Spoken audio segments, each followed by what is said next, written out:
Hey guys, all right, so in today's vlog, I want to talk about the language that the ego will use and tactics and thoughts as you become more enlightened.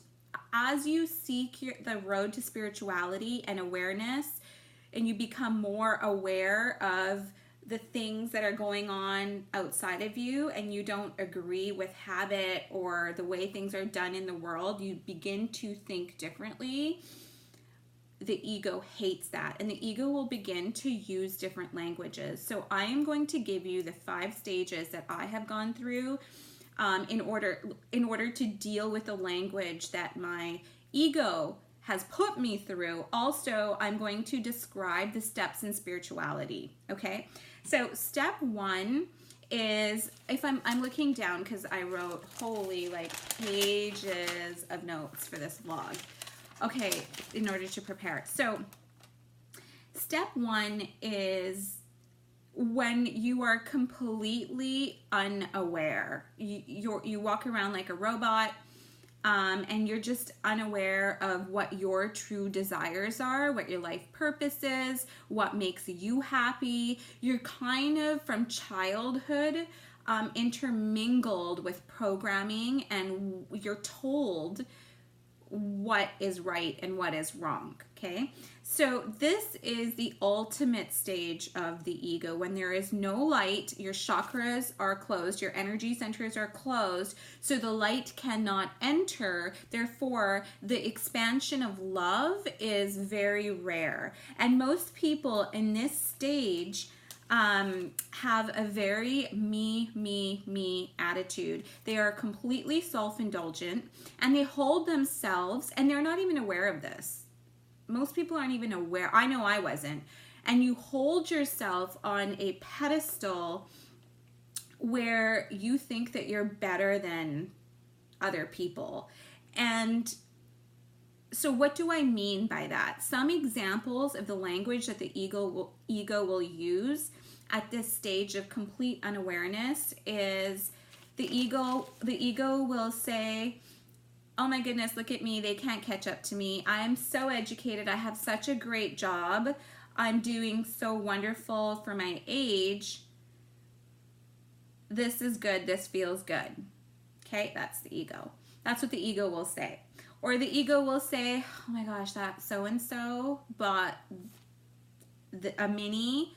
I need to get a mini. I've always wanted a mini, and now so-and-so has it, so I am going to buy a Mini Cooper S." It can't be anything else but an S. Ego. I have all this abundance. I have all this money. Other people just can't catch up to me. So not only are you earning great income in a job that you're doing, but now you think you're better than other people because you have a bigger home, a better purse, nicer shoes, a nicer car. Things at this point actually matter.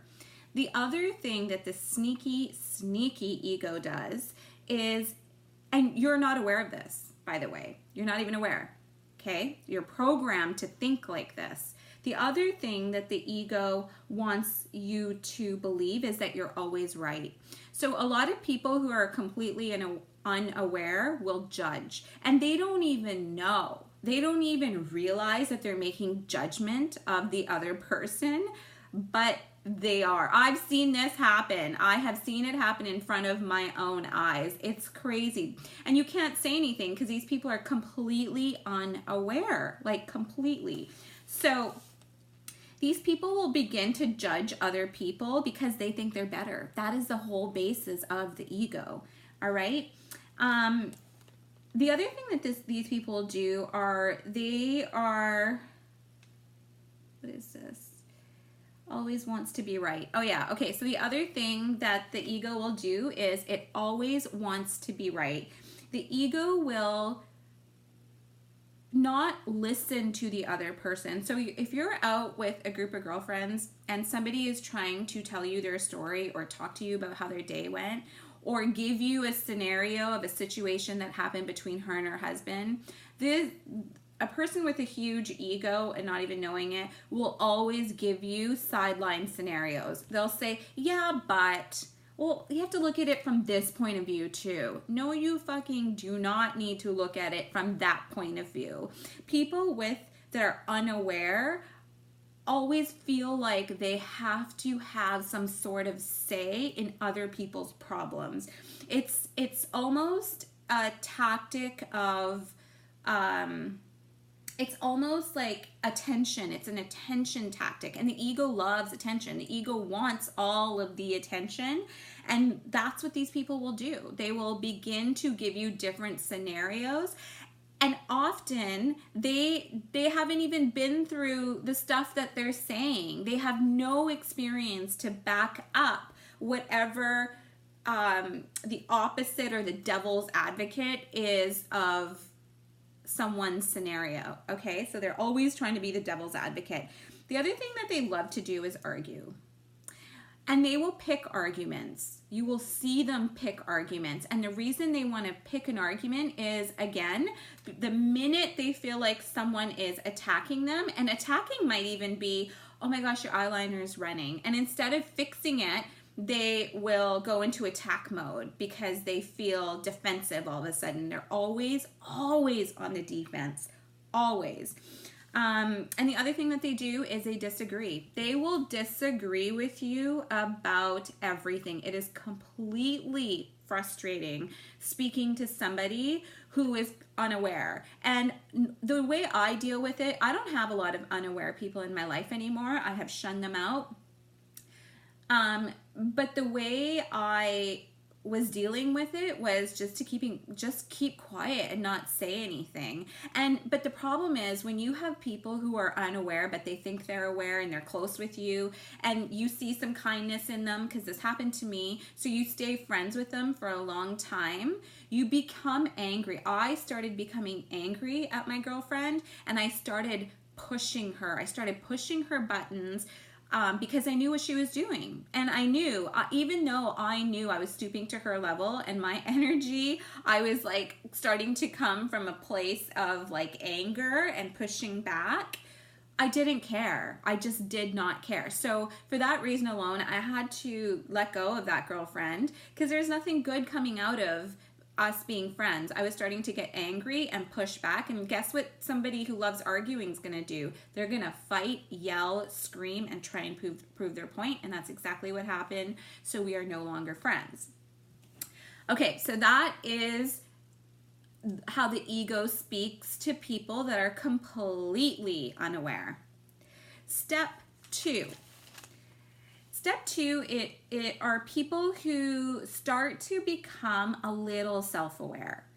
Just a little bit. Like the door opens a tiny bit. And when I say the door opens, like you can put your foot through. So the foot through is to the light. So if you can imagine like a room with clean white light, love, peace, energy, you open the door and you can get your foot through, you see the light. And when you can, that's called awareness. It's your little glimpse into awareness. And that is also when you notice your chakras, your energy centers begin to open. They start to vibrate and they begin to like open a little bit. Okay, so that is step two.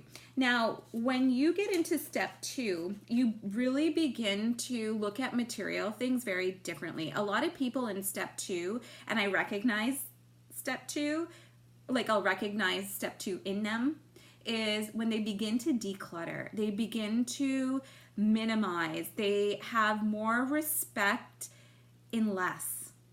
So things don't matter to them as much anymore.